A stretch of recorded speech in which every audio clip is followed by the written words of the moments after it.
dónde y cuándo se originó la civilización, los expertos han elaborado muchas teorías, pero a veces las evidencias contradicen por completo todas las hipótesis.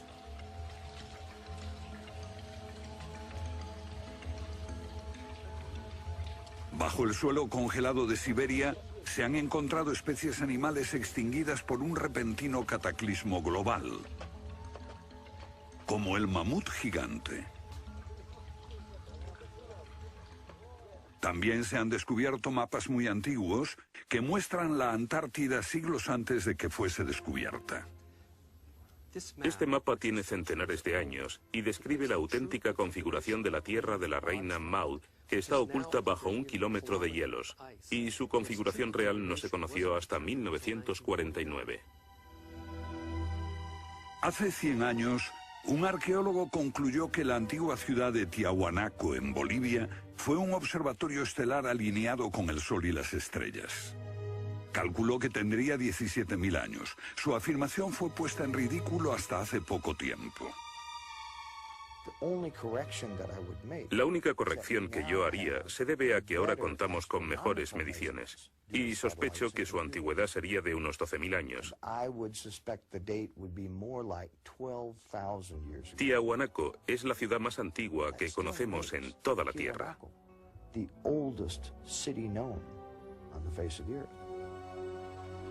Los geólogos han descubierto que la gran esfinge de Gizeh en Egipto ha resistido siglos de lluvias incesantes, pero estas lluvias solo pueden haber tenido lugar miles de años antes de los faraones. ¿Fue construida la esfinge antes de los comienzos de la civilización? Lo que se pone en cuestión es la historia completa de la civilización. Puede que no haya ido en línea recta desde los estúpidos cavernícolas hasta los hombres tan listos de hoy con sus bombas atómicas. A veces, las pruebas que se hallan rompen todas las reglas.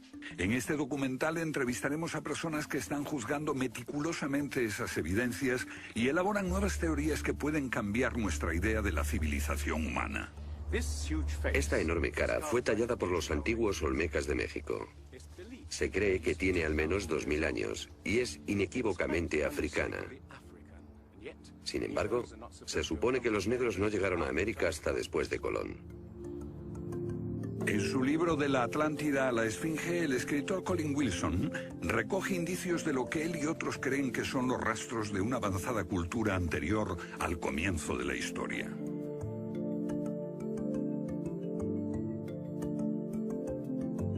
El filósofo griego Platón describió de manera precisa dicha civilización que, según le dijeron los sacerdotes egipcios, surcaban los mares miles de años antes, hasta que fue destruida por un terrible cataclismo. Platón la llamó Atlántida.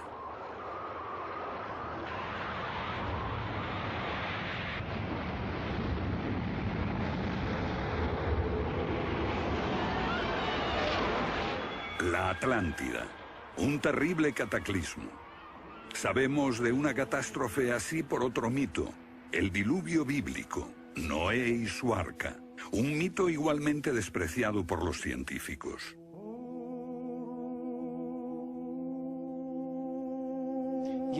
Cuando rechazan el diluvio bíblico y a Noé y el arca como una fábula, los científicos están ignorando el hecho de que hay cientos de mitos de diluvios en todas las culturas, aparte de las narraciones de Mesopotamia y de los hebreos, que dicen lo mismo sobre un desastre planetario que virtualmente borró al género humano antes del comienzo de la historia conocida.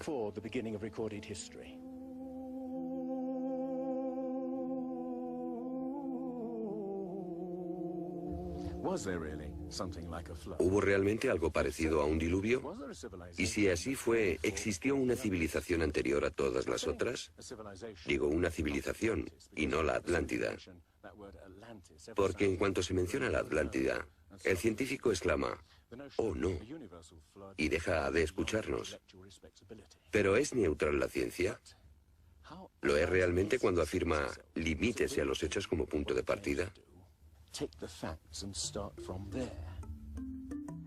La ciencia ha tendido a centrarse más en teorías que en hechos. Una teoría surge para explicar unos hechos, pero otros se dejan de lado.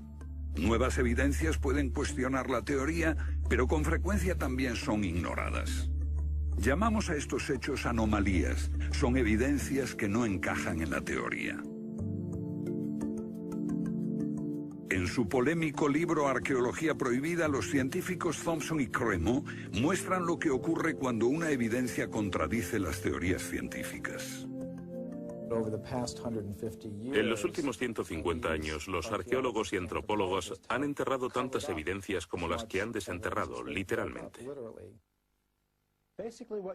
Básicamente estamos ante lo que llamamos un filtro del conocimiento.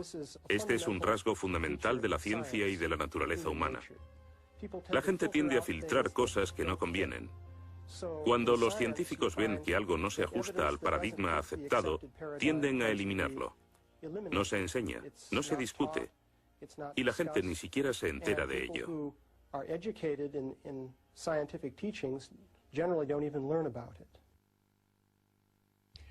Lo que estamos diciendo, por ejemplo, sucedió en Iatliclo, México, en 1996.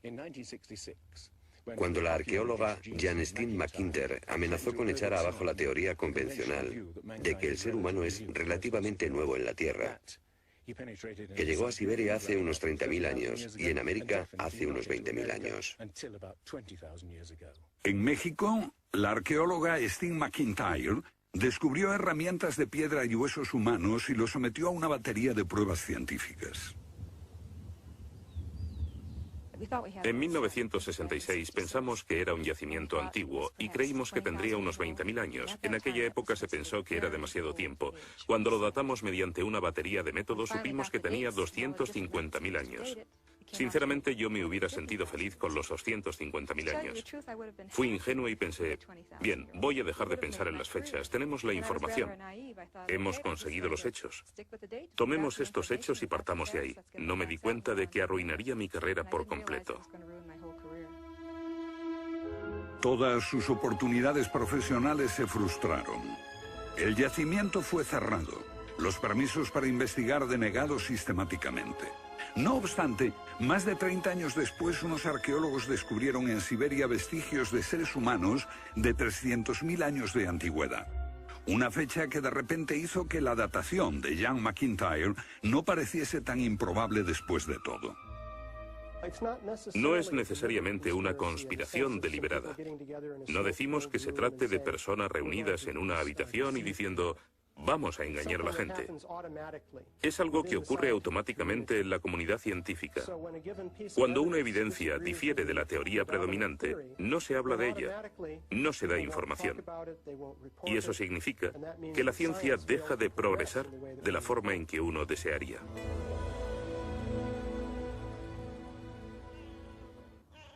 ¿La ciencia está pasando por alto evidencias de un pasado que hemos olvidado? ¿Pueden ser ciertos los mitos que nos hablan de la existencia en este planeta de civilizaciones que desaparecieron miles de años antes de que comenzase la historia registrada? Una nueva clase de investigadores está estudiando las anomalías que la ciencia tiende a descartar. Se plantean preguntas que pueden cambiar nuestro concepto sobre la historia humana. La fortaleza inca de Sacsayhuamán, de edad indeterminable y construida por gente que carecía de metales duros o de cemento, que no conocían la polea, ni la rueda, ni la grúa. Solo miren esta piedra. He contado 11 ángulos. Debe pesar más que 200 coches juntos y revela la increíble habilidad de la gente que la hizo. Y también algo más. Una capacidad asombrosa para manipular objetos de este tamaño. ¿Cómo diablos las levantaban? Bolivia. Las misteriosas ruinas de Tiahuanaco. La misma habilidad manual, una capacidad de construcción que resulta inexplicable. Las piedras están perfectamente ensambladas. Intentemos insertar una aguja en cualquier punto de las junturas. La aguja no entra.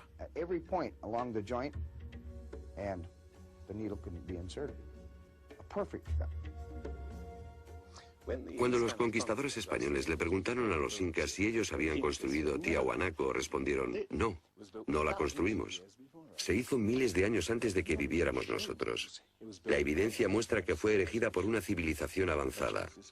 Un descubrimiento casual nos lo revela. Los bloques de construcción de Tiahuanaco no están pegados con cemento. El que separa estas piedras descubre el inesperado brillo metálico que las mantiene unidas.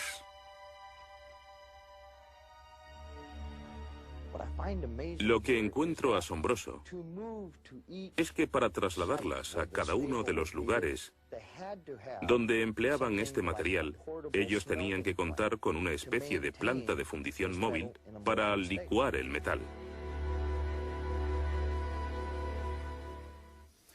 Y aquí hay un uso similar de tornillos metálicos y piedras finamente unidas, como esta en forma de L. Pero estamos en otro continente. África, Egipto, la tierra de las pirámides. Las 3 pirámides de Gizeh, una maravilla del mundo antiguo. Otro pueblo que no conocía la rueda, ni la polea, ni la grúa. ¿Cómo podían transportar bloques de 100 toneladas? Su tecnología no se puede explicar ni imitar. Soy ingeniero y puedo decirles que levantar bloques de este tamaño, de este peso, requiere una grúa especial. Una gente que carecía de tales grúas o de una simple polea o una rueda, empleando herramientas de cobre, ¿cómo pudieron hacerlo? Bobal cree que la Gran Pirámide de Gizeh era mucho más que una tumba y que revela un sorprendente nivel tecnológico. En su libro Guardián del Génesis, Robert Bobal y Graham Hancock enumeran muchas hazañas inexplicables. Chris Dunn, experto en perforaciones. Bueno, permítanme una pregunta. ¿Cómo cree que lo hicieron? El sarcófago de la Cámara del Rey. ¿Cómo lograron unos constructores primitivos que la superficie interior encajase con la superficie de la piedra del sarcófago al milímetro? Esta habilidad requiere profundos conocimientos de física. Es un misterio como la perforación misma. Primitivamente, la típica manera de hacerlo sería con una sierra de arco, un berbiquí. Introducirían la herramienta en la pieza usando arena o un diamante, pero pienso que eso supondría mucho tiempo, muchos años para hacerlo.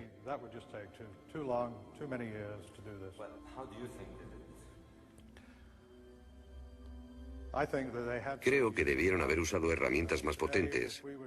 Hoy, para perforar esto, tendríamos que hacerlo a una velocidad de 6-10 milímetros por revolución de taladro en el granito. Ellos lo hicieron más rápido de lo que lo haríamos nosotros. Más rápido, investigadores como Chris Dunn se preguntan acerca del propósito de emplear este raro instrumento en un friso oculto. Taladros superpotentes. Esto parece una conclusión precipitada. Los indicios de un taladro de alta velocidad se erigen en otro misterio sin resolver. Ahora miren esto. La increíble precisión de la mano de obra. La total suavidad de las paredes en esta supuesta tumba para bueyes sagrados. Y que implica un alto nivel de destreza. Por supuesto, eso podría explicarse en términos de cientos de obreros puliéndolas durante 10 años seguidos. Pero, si hablamos del misterio de los vasos egipcios, no como este vaso de arcilla que acabo de comprar, sino vasos hechos de alabastro, basalto e incluso diorita, que es la piedra más dura de todas.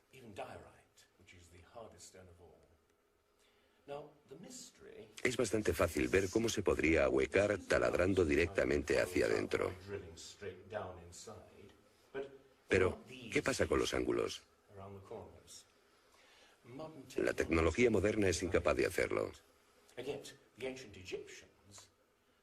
Sin embargo, los antiguos egipcios moldeaban miles de piezas. Algunas de ellas 2000 años antes de la civilización que se supone surgió aquí. ¿Cómo? Otro misterio sin explicar.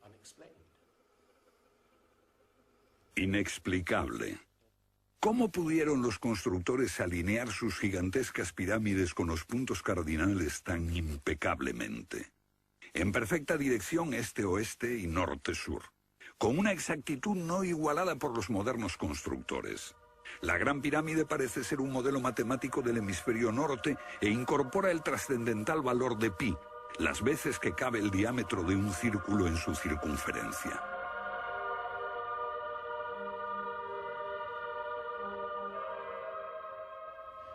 Está claro que lo que aquí tenemos es un avanzado sistema de matemáticas y tecnología, en un tiempo que no conocía su existencia. Para lograr estos resultados, los antiguos constructores tenían que usar un eclímetro de 52 grados. Cualquiera otro no valdría. Pero no solo los egipcios conocían el valor pi. Ese valor también está representado en la pendiente de esta pirámide y en el extraño ángulo que le dieron sus constructores, en Teotihuacán, México, el lugar que los indios llamaban Ciudad de los Dioses.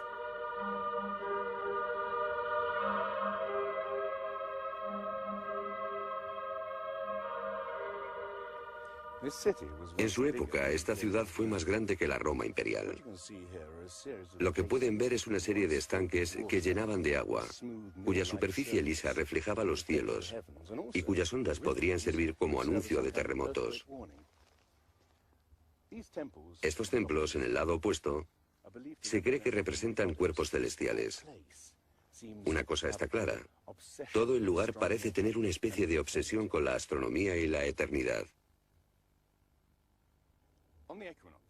En los equinoccios, el 21 de marzo y el 21 de septiembre, estas pirámides proyectan sombras gigantes, lo que las convierte en un perfecto reloj para la medición del tiempo.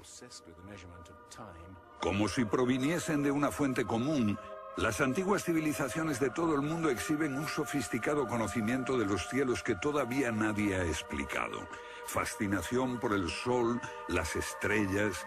El lento e inexorable movimiento de la Tierra determina que las constelaciones parezcan viajar por los cielos nocturnos y por las épocas.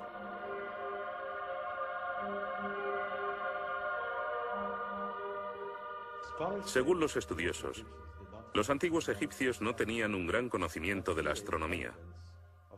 Pero en el templo de Dendera hay muestras de su sofisticado conocimiento del cielo. Miren las constelaciones del zodíaco: Leo, Tauro, Piscis. Y aquí, la constelación de Orión. Bauval cree que la astronomía es la llave de muchos misterios de las pirámides. Los antiguos egipcios veían en la constelación de Orión a su dios Osiris, señor de los muertos y la vida ultraterrena. Bauval halló el reflejo de ese dios en las pirámides de Gizeh.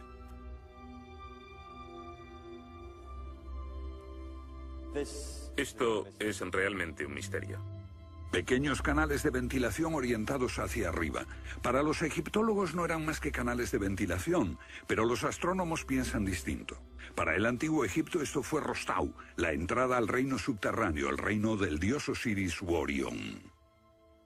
Para los antiguos egipcios, Orión era Osiris, el gran dios de la resurrección. Esto es una reconstrucción del cielo en el año 2500 a.C., y fue sorprendente descubrirlo. Los canales apuntan a Orión y a la estrella Sirio, que era Isis, la esposa de Osiris. En textos antiguos, Bauval descubrió que deben de haberle servido una ceremonia secreta para la resurrección de los faraones muertos, que renacían como estrellas en la constelación de Orión. Uno de esos textos dice: «Oh rey, permite que atraviese el serpenteante canal, la Vía Láctea, hasta el punto donde está Orión».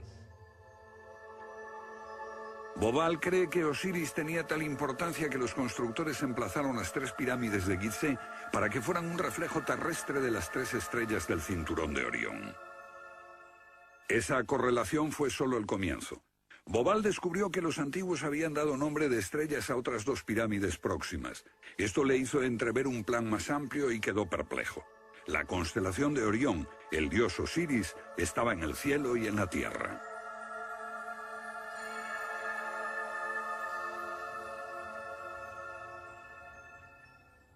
México, donde Teotihuacán presenta otro paralelo. Una leyenda la llama la ciudad de los dioses y sugiere que su propósito era convertir a los hombres en seres celestiales. Como ocurre en Egipto con las pirámides de Giza, los mitos hablan de la reencarnación en las estrellas. Ese es el secreto de Teotihuacán.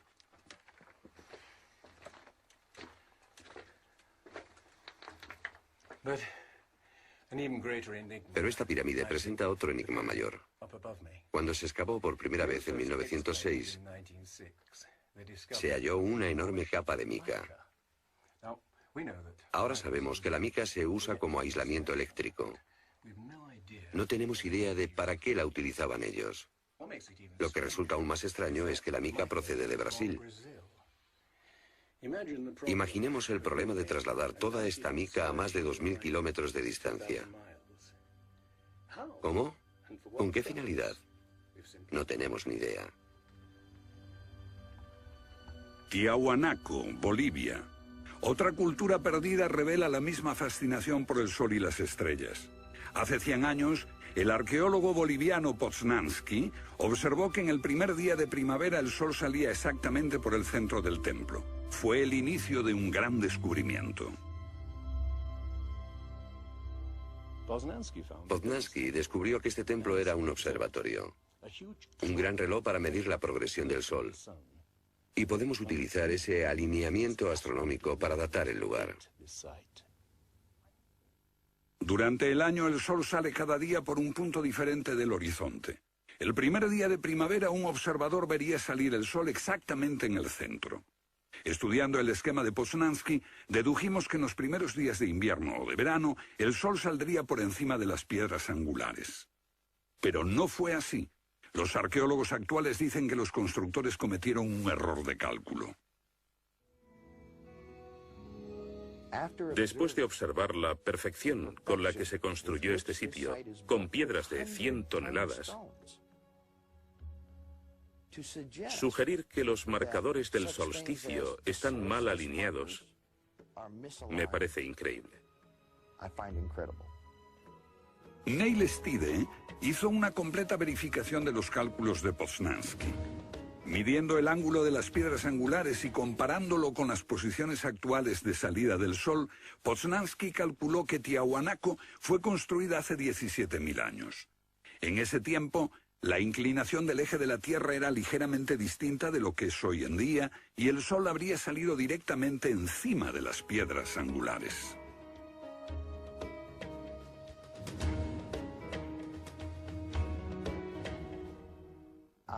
Yo sospecho que la fecha sería más bien de 12.000 años. Pero eso haría que todos nos cuestionásemos completamente los orígenes de la civilización. Una civilización perdida en el tiempo dejó sus huellas en varios lugares del mundo. Los sacerdotes egipcios dijeron al filósofo griego Platón que una civilización así habría existido hace 12.000 años. Pero según la ciencia, el ser humano abandonó la prehistoria hace solo 5.000 años. En Egipto, el investigador John West descubrió que la esfinge de Gizeh no resultó alterada por el clima de la misma forma que las construcciones del entorno, erosionadas por la arena y los vientos del desierto. En vez de un desgaste horizontal, la esfinge tiene marcas de erosión redondeadas y onduladas. No se necesita ser geólogo para mirar y ver lo que se debe al tipo de clima. Solo el agua cayendo copiosamente sobre las paredes del recinto pudo producir esos contornos redondeados.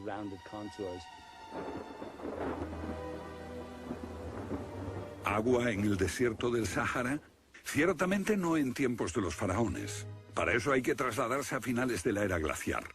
Unos 10.500 años antes de Cristo, miles de años antes de que existiesen los faraones. ¿Pero por qué entonces la esfinge tiene cabeza de faraón?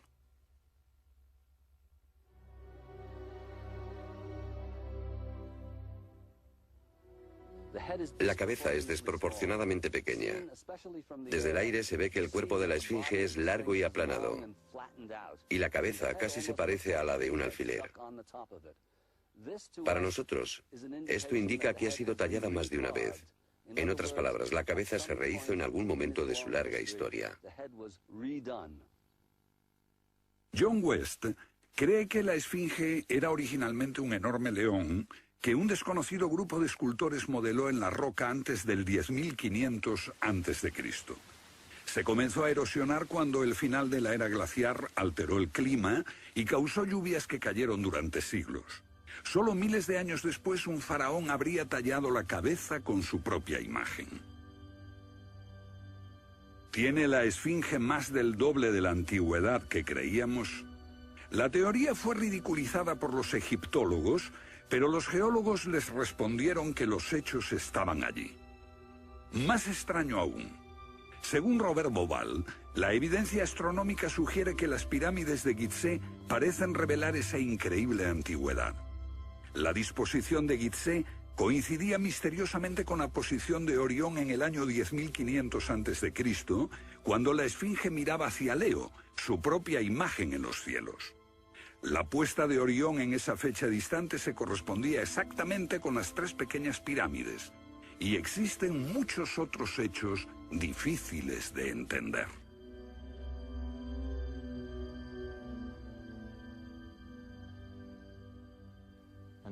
Esto coincide exactamente con las ideas que se desarrollaron tras los análisis geológicos de la esfinge. Dos ciencias sólidas indican que la esfinge podría remontarse al año 10.500 a.C.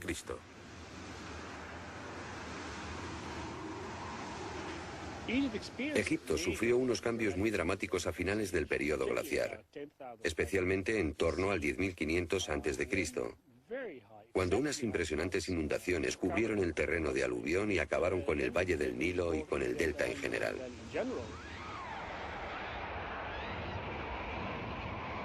«10.500 años antes de Cristo, un periodo de inundaciones. ¿Pudieron los diseñadores de Gizeh remontarse a un tiempo tan distante? El tiempo de sus mitos dice que el dios Osiris y sus asistentes ascendieron del caos para traer los primeros frutos de la civilización. ¿De dónde vinieron?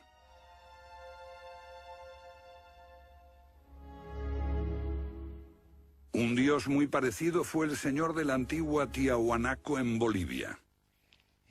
Aquí, en esta misteriosa ciudad de Tiahuanaco, era el dios que ellos adoraban.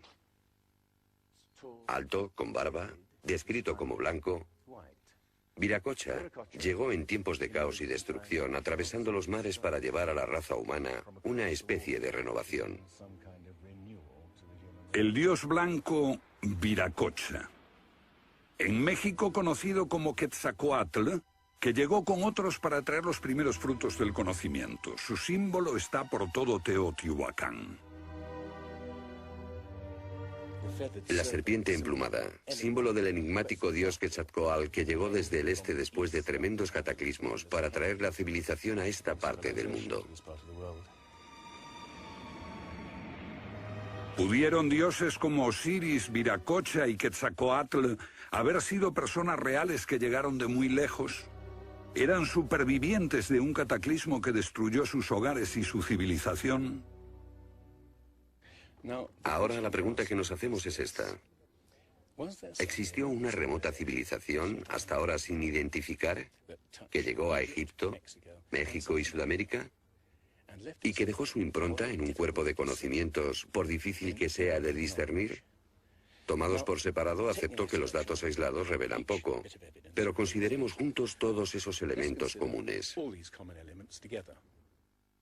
Ambos lugares tienen enormes pirámides, alineadas exactamente con los puntos cardinales, e incorporan avanzados conocimientos matemáticos. Ambas culturas demostraban un asombroso conocimiento de astronomía, expresado en los grandes monumentos sagrados que erigieron. Aunque no conocían ni la polea ni la rueda, ambas pudieron hacer construcciones con enormes piedras finalmente ensambladas en un estilo único, con ángulos en forma de L y tornillos de metal. Y ambas utilizaron el proceso de la momificación para preservar y honrar a sus muertos. Aquí se halló una nueva y asombrosa pista cuando la doctora Balabanova, de la Universidad Alemana de Ulm, descubrió que muchas momias de Egipto contenían cocaína y nicotina, naturales de Sudamérica. Tengo una cantidad de cartas insultantes. Dicen que todo esto no tenía sentido, que yo fantaseaba, que era imposible porque estaba comprobado que antes de Colón esas plantas no existían en ninguna parte del mundo, excepto en América.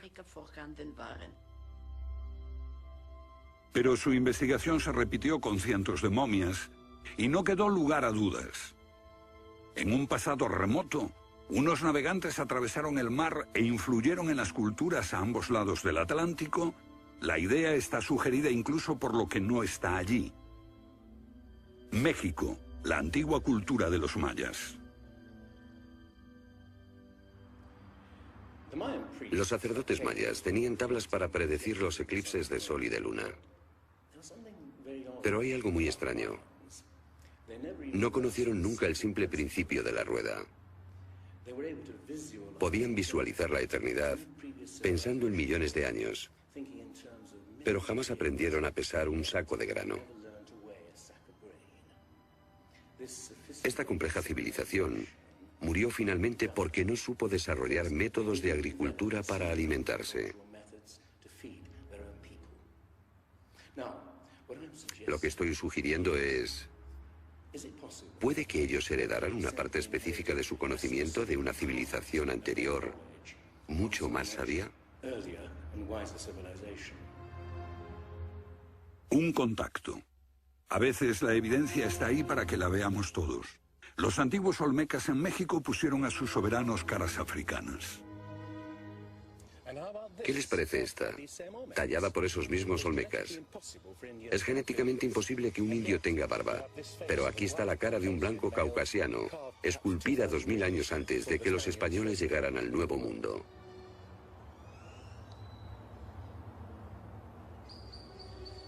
Caras de africanos y de caucasianos esculpidas muchos siglos antes de Colón. ¿De dónde vinieron? ¿Cómo llegaron aquí? ¿Cómo influyeron en la más antigua cultura de América Central, en la cultura madre de México? Lo que todos los arqueólogos saben es que de pronto se materializaron alrededor del 1500 a.C.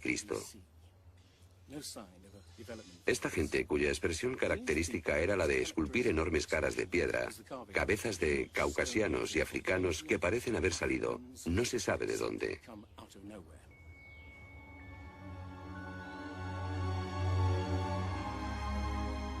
Oaxaca, la antigua ciudadela del Monte Albán. Aquí, en el sur de México, está el último testimonio de esos misteriosos hombres. Porque estas figuras esculpidas en piedra parecen corresponder a muertos en combate, desnudas, desamparadas, la mayoría castradas. Este puede reflejar el momento en que estos hombres desaparecieron de la historia.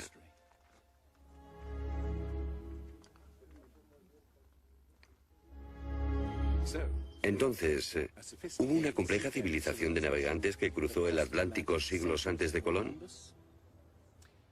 Pero tenemos otra evidencia. Estos son viejos mapas que sugieren que los antiguos marinos tenían un conocimiento de la Tierra que nunca se ha explicado.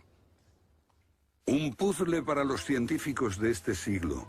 En 1513 el almirante turco Piri Reis cartografió parte del mundo que nadie había visto hasta entonces. Colón solo exploró la zona del Caribe. No bajó a esta zona de Sudamérica, hasta la Antártida. No estuvo nunca por esa zona. Pero estos mapas muestran todos estos detalles con gran precisión, antes de que cualquier explorador europeo llegase a esas regiones. Este mapa, de muchos siglos, describe la configuración real de la tierra de la reina Maud, que ahora está sepultada bajo 1 kilómetro de hielo. Y su forma precisa no se determinó hasta 1949. Inexplicable. Los cartógrafos han meditado mucho sobre la extraña proyección cartográfica utilizada en el mapa. Hallaron un parecido con el que utiliza un moderno submarino nuclear que hace mediciones del mundo mientras se aleja de un punto de referencia. En este caso, el centro está en Egipto. ¿Es ese el hogar de los antiguos cartógrafos? El mapa muestra exactamente esta parte del mundo, pero hay más. Para mí el aspecto más significativo del mapa de Piri Reis es que describe exactamente la longitud. Algo que los europeos no fueron capaces de hacer hasta el siglo XVIII. La longitud. Esa historia comenzó en estas playas en 1707, cuando la flota inglesa navegaba por el Mediterráneo hacia Inglaterra. En aquellos días era bastante fácil determinar a qué distancia estaba el norte o el sur, midiendo el ángulo que el Sol y las estrellas formaban con la superficie de la Tierra. Pero no había técnicas para determinar lo lejos que estaba el este o el oeste. ¿Longitud? El almirante Sir Clutley Safel se enfureció cuando un marinero del oeste del país le dijo que estaba alejándose unas 20 millas del este y era probable que la flota naufragase en la costa. Cuando sus oficiales le dijeron que el rumbo era correcto, mandó ahorcar al marinero por insubordinación. En sus últimos momentos debió haber deseado no haberlo hecho. Los barcos se habían hundido antes por millares. Pero entonces la pérdida de una flota entera promovió la búsqueda de un reloj preciso para calcular la longitud. Tuvieron que pasar 2 generaciones antes de que finalmente se consiguiese. No obstante, el mapa de Piri-Reis ya mostraba un conocimiento de la longitud al menos 250 años antes. En el mapa de Piri-Reis se menciona el hecho de que se trate de una recopilación de muchas otras cartografías. Son copias de copias de copias. La mayoría de quienes los han estudiado creen que esos mapas proceden de los tiempos de Alejandro Magno, pero son incluso mucho más antiguos. Mapas del mundo confeccionados antes de que supiésemos navegar por los océanos. Técnicas de construcción inexplicables, un complejo conocimiento de las matemáticas y la astronomía. Si existió una tecnología tan avanzada capaz de dar sus conocimientos a los constructores de la Esfinge y a los pueblos de los Andes y México, ¿qué pasó con ella?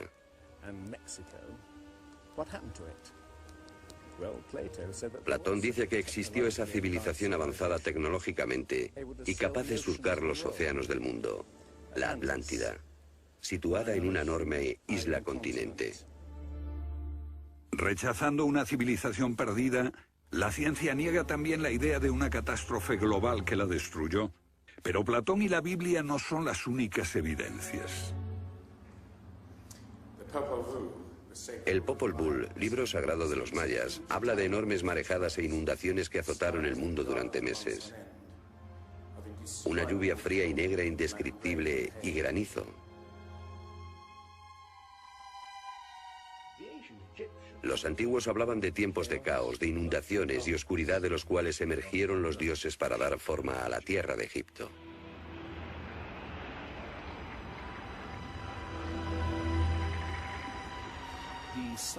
El disco solar de los aztecas se refiere a 4 ciclos de destrucción: por inundaciones, por fuego, por viento y por sangre y guerra.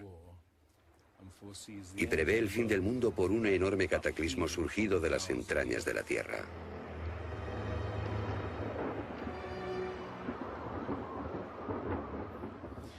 Otros mitos de la América antigua hablan de inundaciones apocalípticas y torrentes de fuego, de erupciones volcánicas y terremotos.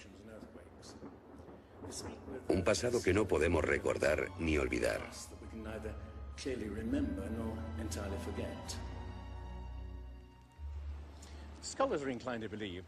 Los especialistas tienden a creer que el diluvio es una fantasía de los viejos poetas.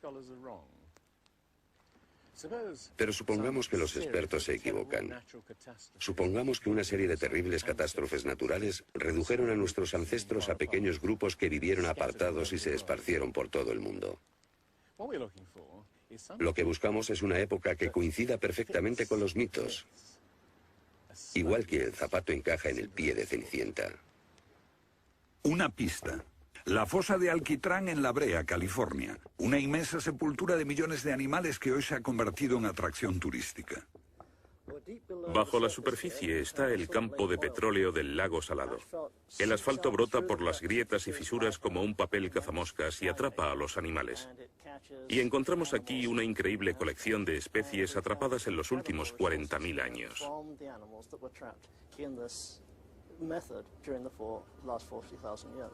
Esta fosa de Alquitrán puede leerse como un libro de tiempos remotos, cuando abundaban los animales y nosotros no los considerábamos como originarios de América. Mamuts, elefantes, rinocerontes, perezosos gigantes, tigres sable, incluso caballos y camellos. Después Una tremenda catástrofe los barrió, al parecer, en unas pocas décadas, en torno al 10.500 a.C., hace más de 12.000 años. Todos los grandes animales, cualquier animal más grande que un coyote, se extinguieron en pocas décadas. Sí, fue sin duda una gran catástrofe.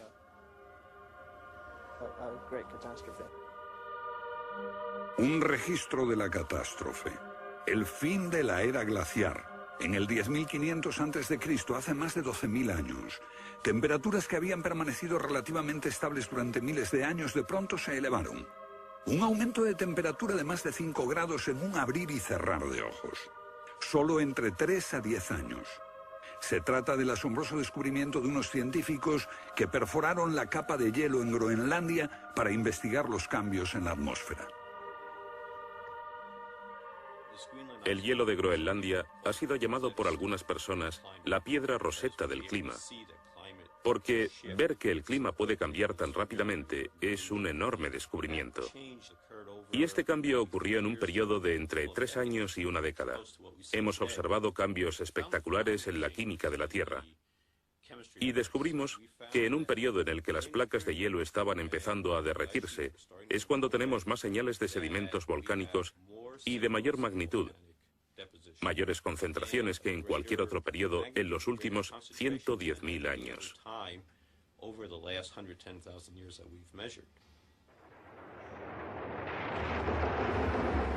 Un surgimiento de volcanes nunca visto, acompañado por desórdenes atmosféricos y gigantescas inundaciones. Porque mientras las placas de hielo de más de 1 kilómetro de espesor se derretían en pocos años, el nivel de los mares aumentaba dramáticamente. De repente, los mares ocuparon lo que había sido suelo seco. Se podía caminar desde Gran Bretaña a Escandinavia antes de que una revolución climática diese forma al Mar del Norte. Fue un periodo en que las grandes inundaciones cubrieron las llanuras de América del Norte y por eso es que se encuentran esqueletos de ballenas en Michigan. Un tiempo de cataclismos a finales de la era glaciar, que puede coincidir con los mitos. Solo en el Nuevo Mundo se extinguieron alrededor de 70 especies de grandes animales. Mamuts, perezosos gigantes, camellos, caballos. Permítanme ponerlo en perspectiva. En los anteriores 200.000 años se había extinguido menos de 1/3 de esa cantidad. Y este modelo extraordinario de extinción se repitió en Europa y Asia. En las capas subterráneas de hielo de Siberia y Alaska se descubrió una masa enmarañada de huesos de millones de animales que perecieron en un cataclismo. El mamut gigante no murió a manos de los cazadores. Desapareció por una catástrofe natural. A finales del siglo XIX, unos cazadores encontraron por casualidad el cuerpo de un enorme animal congelado. Después de ser desenterrado y transportado, se encontró que en el estómago tenía plantas pertenecientes a un clima templado y aún sin digerir. El animal se había congelado de una forma muy rápida, como no es capaz de hacerlo ningún congelador moderno. Lo cierto es que hace unos 12.000 o 13.000 años un frío inmenso azotó Siberia. El enigma de los mamuts congelados en un instante ha dado pie a extrañas anécdotas. Algunas ciertas y otras no. Lo que es auténtico es un informe del barón Wrangel, un naturalista del siglo XIX que descubrió la isla Byrd al norte de Siberia, donde la arena quedó literalmente mezclada con bancos de huesos y colmillos de mamut y otros animales que habían desaparecido en alguna catástrofe. Esas extinciones masivas, esa imponente actividad volcánica, ese veloz derretimiento del hielo, parecen sugerir que hubo un cambio climático brusco hace 12.000 años. Hay algún factor desconocido que no logramos descubrir.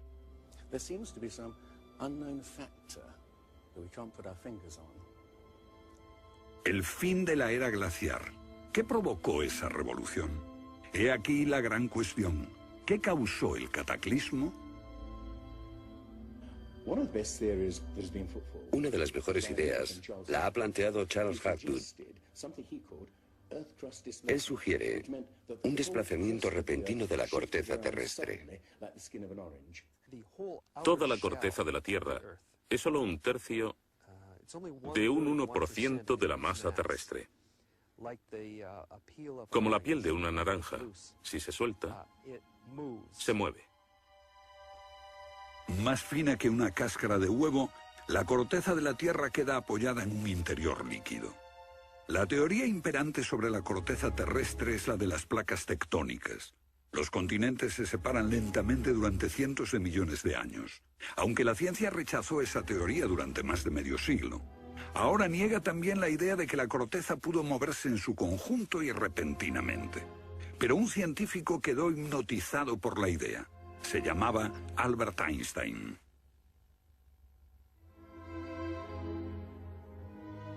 Esto es un resumen de lo que dijo. Cuando me encontré con el trabajo de Hapgood, quedé conmocionado.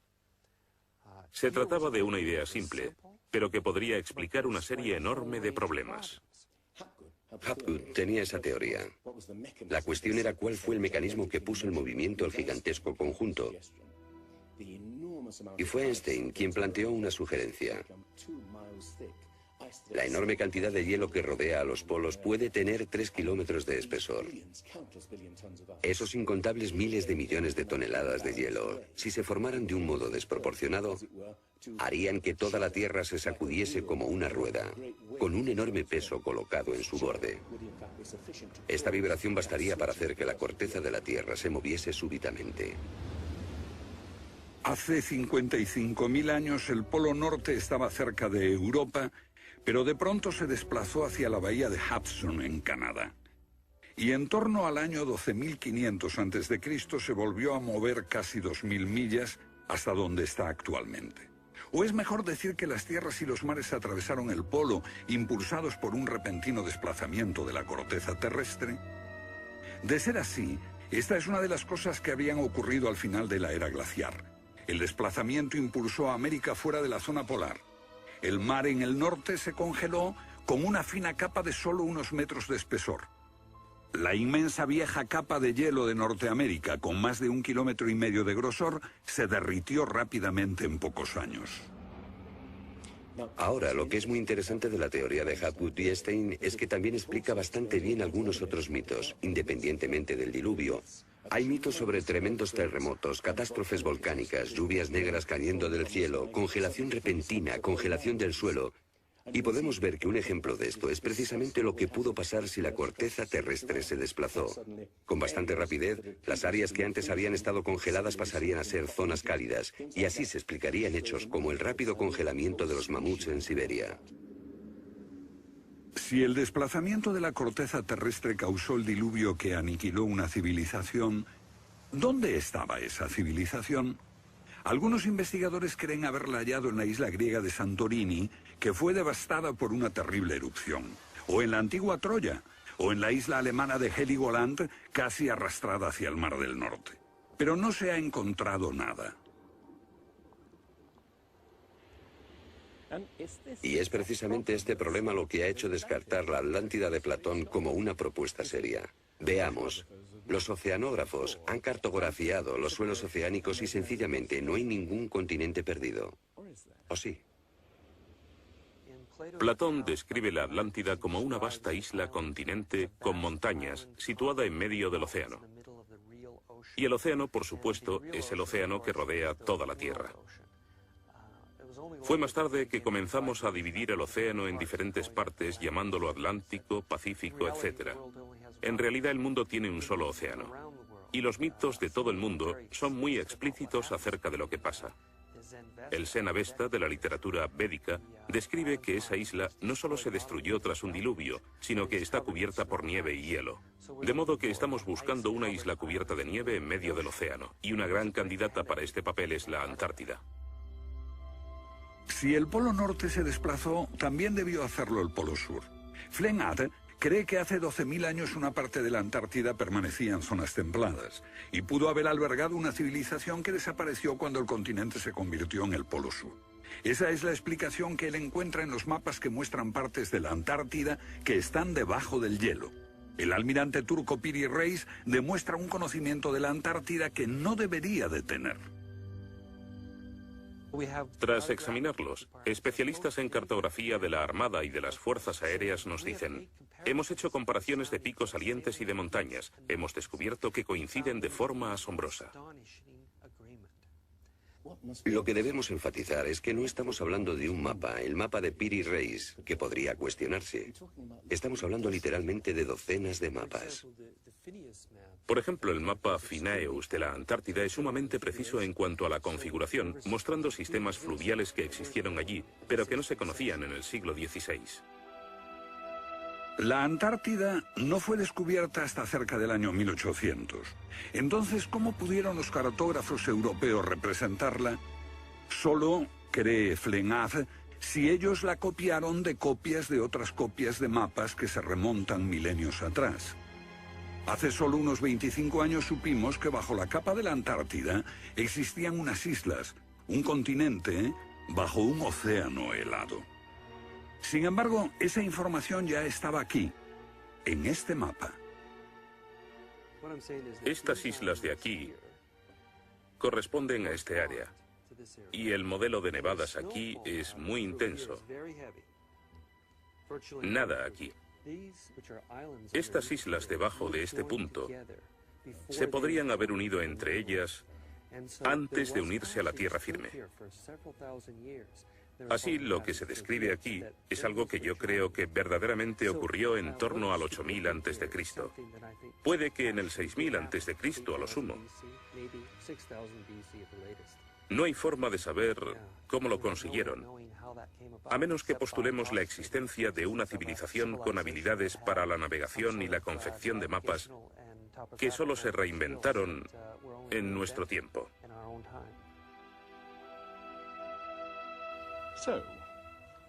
¿Fueron los comienzos de la civilización humana más remotos de lo que suponíamos? Puede que uno sienta que muchos elementos de esta hipótesis suponen conjeturas extravagantes que, vistas por separado, pueden ser todas discutibles. Pero si juntamos esas piezas, como las piezas de un puzzle, se empieza a ver que surge un modelo. Una civilización que se desvaneció y fue olvidada mucho antes de que comenzase el registro de la historia.